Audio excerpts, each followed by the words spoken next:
السلام علیکم، جگاتوں میں آپ کو خوش آمدید کہتا ہوں۔ آج انتخابی مہم کا آخری دن ہے۔ تمام سیاسی جماعتیں ایڑی چوڑی کا زور لگا رہی ہیں اور اس بات کو یقینی بنا رہی ہیں کہ ان کے امیدوار ہر صورت کامیابی حاصل کریں۔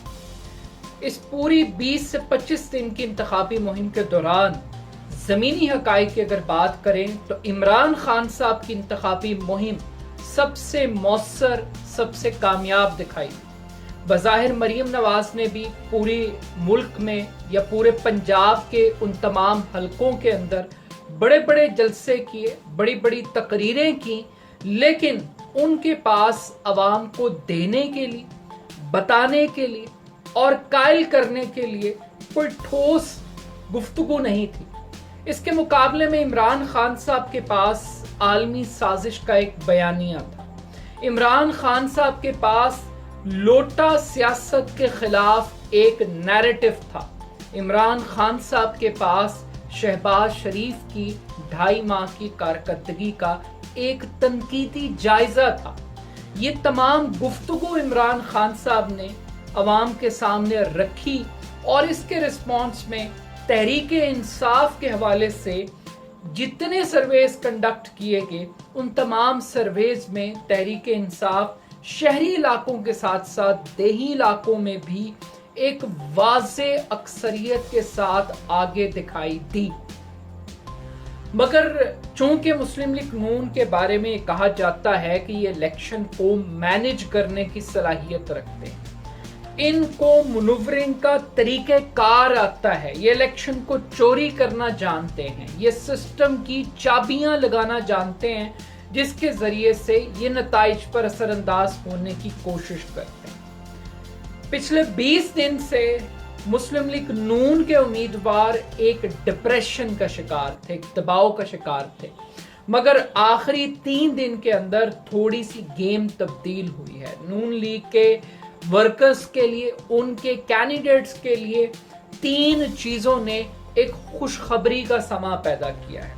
اور یہی وہ 3 چیزیں ہیں جنہوں نے عمران خان صاحب کے لیے مشکلات پیدا کرتی ہیں، یا وہ الیکشن جو ون سائیڈڈ ہوتا ہوا دکھائی دے رہا تھا بعض حلقوں میں، وہ الیکشن اب دوبارہ سے ایک ٹائٹ کمپٹیشن کے اندر جا چکا ہے۔ یہ وہ 3 چیزیں ہیں جو میں آپ کے ساتھ شیئر کرتا ہوں۔ سب سے پہلے تو حکومت نے پیٹرول کم کرنے کا اعلان کیا۔ اس ایک اعلان نے پی ایم ایل این کے ووٹر کے اندر ایک نئی روح پھونکی ہے۔ اس کے بعد سپریم کورٹ آف پاکستان نے ڈپٹی اسپیکر کی رولنگ کے حوالے سے از خود نوٹس کیس کا ایک تفصیلی فیصلہ جاری کیا ہے، اور اس فیصلے نے جہاں پر ضمنی انتخابات پر اثر انداز ہونے کی کوشش کی ہے، وہیں عمران خان صاحب کے عالمی سازش کے بیانیے کو بھی دفن کرنے کی کوشش کی ہے۔ اس کیس کے فیصلے پر بھی ہم ویڈیو میں آگے چل کر بات کریں گے، مگر اس کے ساتھ ساتھ جو تیسری بڑی امپورٹنٹ فیکٹر اس حکومت کو ایک بریتھنگ سپیس کے طور پر ملا ہے، وہ آئی ایم ایف کے ساتھ ایک معاہدہ ہے جس کے تحت 1 ارب 17 کروڑ روپے کی کروڑ ڈالر کی رقم قرض کی صورت میں پاکستان کو گارنٹی کر دی گئی ہے کہ وہ آئی ایم ایف دے گی، اور آئی ایم ایف کے ساتھ ڈیل کے بعد جو باقی انٹرنیشنل ڈونر ایجنسیز ہیں، ممالک ہیں، وہ بھی پھر پاکستان کے اوپر اپنی مہربانیاں کریں گے، یا سادہ لفظوں میں کہیں گے وہ بھی پاکستان کو قرضہ دینے کے لیے تیار ہو جائیں گے، کیونکہ آئی ایم ایف کی وجہ سے پوری پاکستان کی اکانومی کو ایک بریک لگی ہوئی تھی۔ اب سب سے پہلے جو زیادہ امپورٹنٹ بات ہے وہ عالمی سازش کا بیانیہ ہے۔ سپریم کورٹ آف پاکستان کی جانب سے جو تفصیلی فیصلہ جاری کیا گیا، اس میں کہا گیا کہ ڈپٹی اسپیکر قاسم سوری کی جو رولنگ تھی وہ غیر قانونی تھی۔ تحریک انصاف عالمی سازش کے حوالے سے، بیرونی مداخلت کے حوالے سے کوئی ٹھوس ثبوت نہیں دے سکی، کوئی واضح دلیل نہیں دے سکی کہ کس طریقے سے پاکستان کے اندر ان کی حکومت کو ہٹانے کے لیے امریکہ نے پاکستانی سیاستدانوں کو یا پولیٹیکل پارٹیز کو استعمال کیا رجیم چینج کے حوالے سے، یہ ثابت نہیں کر سکی تحریک انصاف۔ اس کے ساتھ ساتھ انہوں نے تحریک انصاف کی جو درخواست تھی، مسلسل عمران خان صاحب از خود نوٹس لینے کا مطالبہ کرتے رہے سپریم کورٹ سے کہ اس غیر بیرونی جو مراسلہ ہے، امریکی مراسلہ، اس کی تحقیقات کروائی جائیں، تو سپریم کورٹ نے تحقیقات کروانے کے حوالے سے اپنے مینڈیٹ کو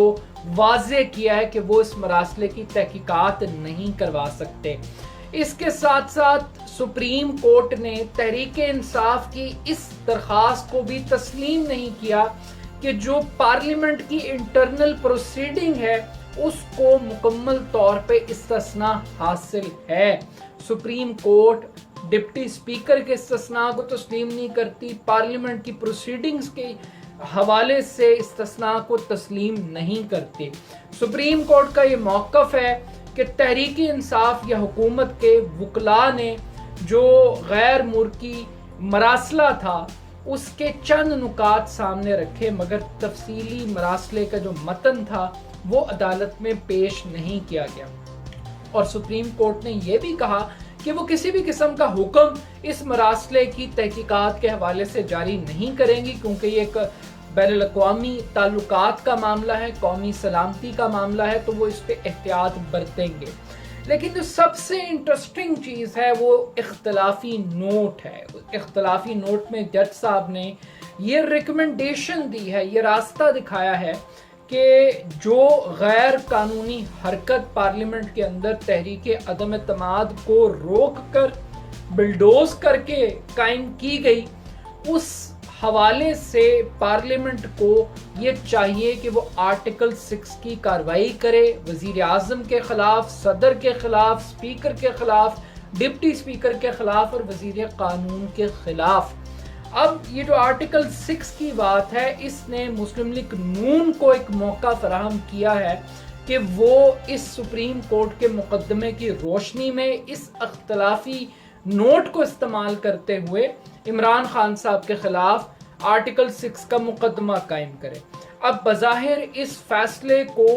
کیش کروانا اب یہ مسلم لیگ نون کی ڈیوٹی ہے کہ وہ عوام کو پیٹرول سستا ہونے کا جو ریلیف کا احساس ہے وہ دلا سکے، اور جو عالمی سازش کا بیانیہ ہے اس کو وہ مکمل طور پر دفن کر سکے۔ لیکن میرا خیال ہے کہ مسلم لیگ نون شاید اس وار آف نیریٹو کو جیت نہیں سکے گی۔ اس کی سب سے بڑی بنیادی وجہ یہ ہے کہ سپریم کورٹ آف پاکستان تو خود اس رجیم چینج پلان کا پارٹ اینڈ پارشل تھی۔ عمران خان صاحب کی حکومت اگر ختم ہوئی ہے تو اس حکومت کے ختم ہونے میں سپریم کورٹ کا سب سے بڑا اور کلیدی کردار ہے۔ اگر سپریم کورٹ رات کو 12 بجے نہ کھلتی، از خود نوٹس نہ لیتی، تو شاید آج حالات مختلف ہوتے، عمران خان صاحب شاید وزیر اعظم ہوتے، یا پھر یہ ملک عام انتخابات کی طرف بڑھ جاتا۔ مگر چونکہ سپریم کورٹ آف پاکستان رات کو 12 بجے کھولی گئی اور اس امپورٹڈ حکومت کو مسلط کرنے کے لیے، شہباز شریف صاحب کو مسلط کرنے کے لیے ایک راستہ اختیار کیا گیا، اور سپریم کورٹ آف پاکستان کے کندھوں پر چڑھ کے اس پوری حکومت کی تبدیلی کا جو پلان تھا اس کو ایگزیکیوٹ کیا گیا، اس وجہ سے سپریم کورٹ کے اس فیصلے کی اخلاقی ساکھ، قانونی ساکھ اور سیاسی ساکھ مشکوک ہے۔ آلدو کہ سپریم کورٹ کا ہر فیصلہ وہ سر آنکھوں پر اس کو تسلیم کرنا چاہیے، لیکن اس فیصلے کے حوالے سے جو خدشات تھے اور جو سپریم کورٹ کا رول تھا وہ انتہائی مشکوک تھا۔ اور اس میں اب ایک اور بھی ایک بدقسمتی ہے کہ پاکستان کے اندر یہ سپریم کورٹ کی ہی مہربانی ہے کہ آج ایک منی لانڈر اس ملک کا وزیر اعظم ہے جس پہ منی لانڈرنگ کے الزامات ہیں۔ آج اس ملک کا وزیر اعظم وہ ہے جس کے اوپر جعلی بینک اکاؤنٹس کا مقدمہ ہے، 16 ارب روپے کی منی لانڈرنگ ایک ہے، 24 ارب روپے کا جعلی مقدمات کا کیس علیحدہ سے ہے، جس کے بچے مفرور ہیں اس ملک سے۔